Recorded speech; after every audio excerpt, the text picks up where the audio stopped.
The neon sign of Owen's Diner flickered against the early evening sky, casting a warm glow onto the cracked pavement of the parking lot. The place had a certain charm, one of those diners that had been around for decades, where the same regulars occupied the same booths, and the scent of grilled burgers and fresh coffee lingered in the air like an old, familiar tune. J.D. Vance pulled into the lot, his mind weary from a long day of meetings and political discussions. He had heard about this place earlier. A local had sworn by their homemade meatloaf and hand-cut fries. All he wanted was a quiet meal before the drive back. As he stepped inside, the bell above the door let out a soft jingle. The warmth of the diner contrasted sharply with the cool autumn air outside. He glanced around. The place was small but welcoming, at least at first glance. A counter with faded bar stools lined the right side, while booths with cracked vinyl seats stretched along the left. The walls were decorated with old photos, Polaroids of customers and employees through the years, yellowing newspaper clippings about the diner's history. J.D. caught the eye of the hostess standing behind the counter. She had been smiling, out of habit perhaps, but as soon as recognition hit, her expression changed. It was subtle, but J.D. noticed it. A hesitation, a flicker of uncertainty, as if she had been caught off guard. For just a moment, the energy in the room shifted. A man sitting at the counter, mid-bite into his burger, leaned over and whispered to the person next to him. A woman in a flannel shirt seated near the window set down her coffee a little too hard. J.D. was no stranger to tension. He had walked into plenty of rooms where he wasn't entirely welcome, had faced more than his share of skepticism, but there was something different about this. This was just a small-town diner, not a debate stage. The hostess swallowed, tucked a strand of hair behind her ear, and stepped forward. Her voice was polite, but there was something forced about it. "Good evening, sir. Are you dining in or taking out?" J.D. chuckled softly, trying to ease the tension.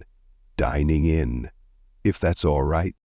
Another pause, too long for such a simple question. She glanced toward the kitchen, toward someone, then back at him. J.D. caught the silent exchange. Something was off. Moment, sir, I need to check something." And with that, she disappeared behind the swinging doors, leaving J.D. standing there, waiting. J.D. remained standing near the entrance, hands resting on his hips as he surveyed the diner. The energy had shifted. It wasn't just the pause from the hostess. It was the way the conversations had dulled, the way certain eyes refused to meet his. At the counter, the man who had whispered earlier took another bite of his burger, chewing slower now, sneaking glances at J.D. between bites. In the booth by the window, the woman in the flannel shirt kept her hands wrapped tightly around her coffee cup, her eyes flicking toward the kitchen, then away. It was an unspoken tension, the kind that didn't need words to be understood. From behind the swinging kitchen doors, muffled voices could be heard, rising and falling in quick bursts, too quiet to make out, but unmistakably hurried. J.D. exhaled through his nose, rolling his shoulders back. He had been here before, not in this exact diner, not with these exact faces, but in situations just like this. Moments where people had already made up their minds about him before he had even spoken a word. He could feel the weight of the room pressing on him. He had options. He could leave, shake his head, and let it go. Or he could wait. The doors swung open again and the hostess reappeared. This time her hesitation was gone, replaced with something firmer, more decided. "I'm sorry, sir," she said, standing straighter now. "We can't serve you tonight." The diner fell silent. The words hung in the air, thick and immovable. "We can't serve you tonight." J.D. studied the hostess, her expression unwavering but not hostile. Behind her, through the small window to the kitchen, he caught glimpses of two cooks standing just beyond the counter, their faces unreadable, their hands paused mid-track. The tension in the diner had solidified, turning from something unspoken to something undeniable. A few patrons looked down at their plates, pretending not to listen. Others, like the man at the counter in the frayed work jacket, didn't bother hiding their curiosity. He had stopped eating altogether, his fork resting against his plate as he watched. JD cleared his throat, his voice calm but firm. "Did I do something wrong?" The hostess didn't shift. "We'd just rather not serve you tonight." No excuses, no explanation, just a flat refusal. A cough broke the silence. JD turned slightly to see the older man at the counter shake his head to himself, muttering something under his breath. A few booths over, a younger man in a denim jacket leaned back, smirking, arms crossed like he was enjoying the show. JD could feel the weight of the moment pressing in. This was a crossroads. He could leave, let them have their quiet victory, or he could demand an explanation, challenge them outright.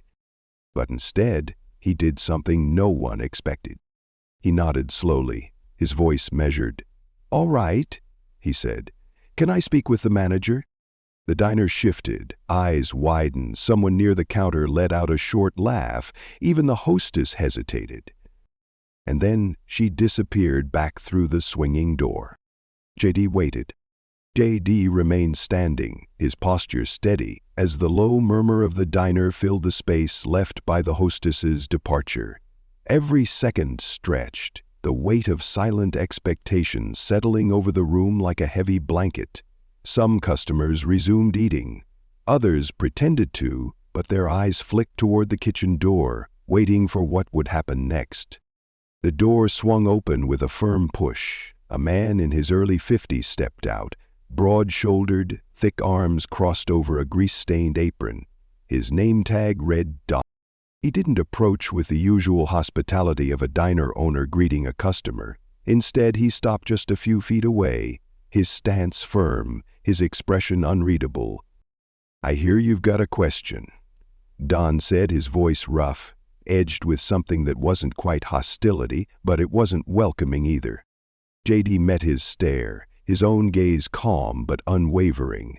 He wasn't looking for a fight, but he wasn't about to be dismissed either. "Yeah," JD replied evenly.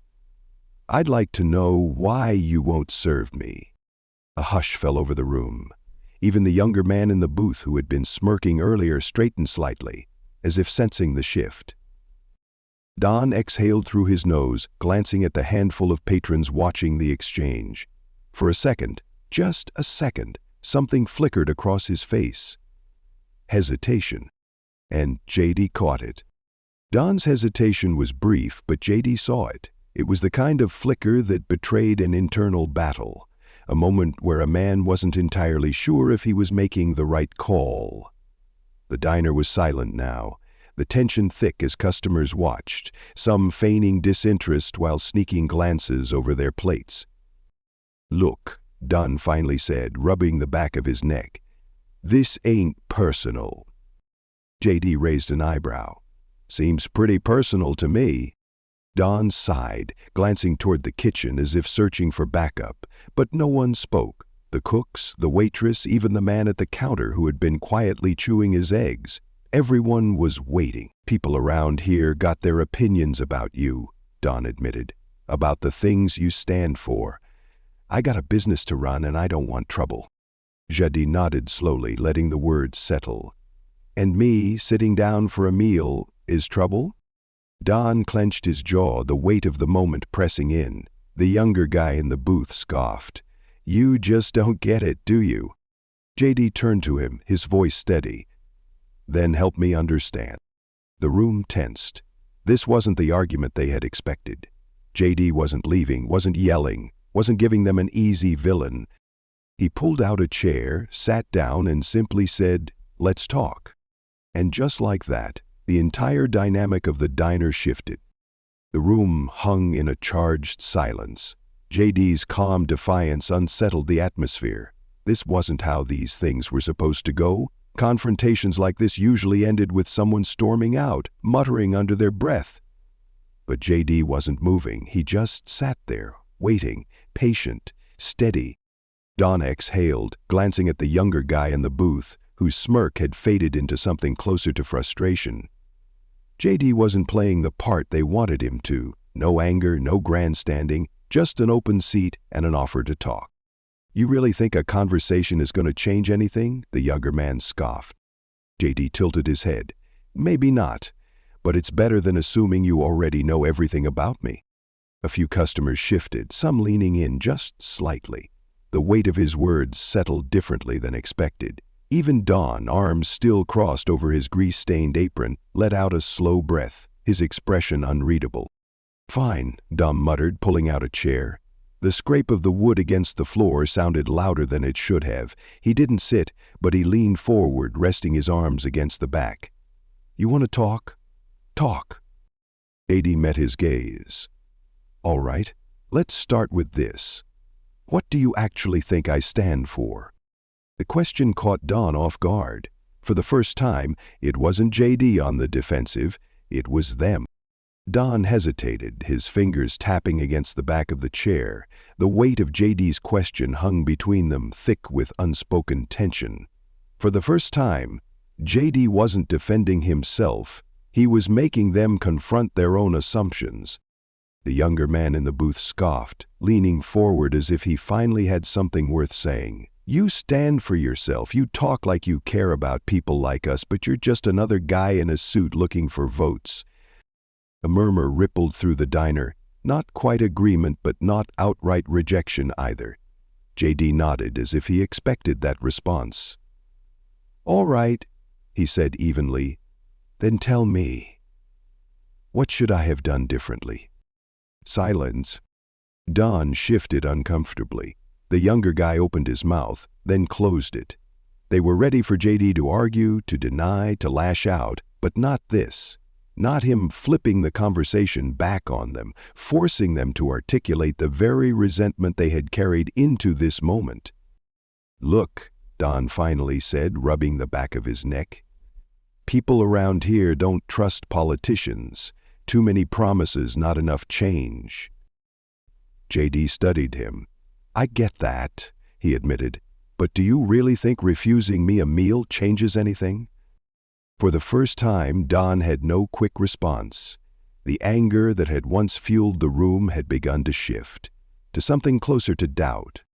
The silence stretched, heavy with unspoken tension.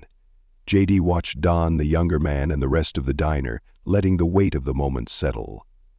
No one had expected him to stay this long, to listen, to push back without anger. It was unsettling in a way they hadn't anticipated. Don exhaled, shaking his head. "I don't know if refusing you a meal changes anything," he admitted. "But people remember. They remember broken promises. They remember being ignored. They remember the ones who walked away and never looked back." JD nodded slowly. "And if I walk away now, I become just another one of them?" Don didn't answer, but he didn't need to. The truth was already there, laid bare between them. The younger man in the booth, once so eager to throw punches, was quiet now. Even the customers who had stayed silent were watching differently, not with hostility, but curiosity.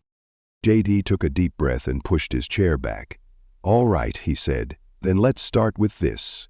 I'm still here." For the first time, Don hesitated. A flicker of something, not quite trust, but not rejection either. Then, finally, with a tired sigh, he turned toward the counter. "Mary," he called, "get him a menu." The room shifted.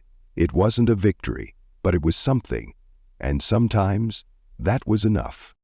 The story of J.D. Vance at Owen's Diner highlights the power of dialogue, patience, and the willingness to engage with those who may not initially welcome us. In today's polarized world, it is easy to react defensively when faced with hostility or rejection. However, J.D.'s approach teaches us a valuable lesson. Real change happens through conversation, not confrontation. One key takeaway is the importance of listening. JD didn't demand respect or retaliate with anger. Instead, he asked questions, encouraged discussion, and acknowledged the frustrations of the people around him. This approach can be applied in everyday life, whether in personal relationships, workplace conflicts, or social interactions, by choosing to listen first and respond thoughtfully. Another lesson is persistence. When met with rejection, JD could have walked away, but he stayed and engaged, proving that sometimes the willingness to stay present is enough to shift perspectives. In our own lives, we should remember that earning trust and respect takes time.